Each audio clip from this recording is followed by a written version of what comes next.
আমি এই কথা আমি মাগুরাবাসীর কাছে আমি তুলে ধরলাম। আমার কাছে মনে হচ্ছিল আত্মহত্যা কথা মহাপাপ। যদি আজকে মহাপাপ না হতো, আমি আজকে লিখে যেতাম যে আমি আজকে আত্মহত্যা করলাম ওই ভোক্তা অফিসারের কারণে।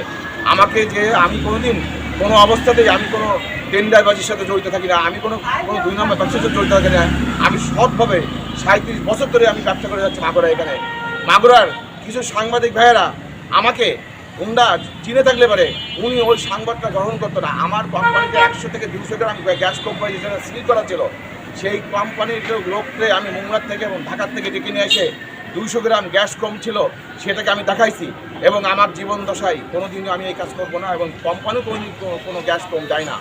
আর প্রিয় মাগুরাবাসী, আমাকে অত্যন্ত মাগুরার লোকজন অত্যন্ত ভালো, যারা ভালো মানুষ তারা অত্যন্ত ভালোবাসে আমাকে অত্যন্ত ভালোবাসে। যদি আবার তো তালিবান আজকে আমি হয়তো আমার আত্মহত্যা করতে হতো, কিন্তু তাদের অনুপ্রেরণায় তারা আমাকে সহযোগিতা করছে, তারা আমাকে বুদ্ধি দিচ্ছে, তুমি ধৈর্য ধরো।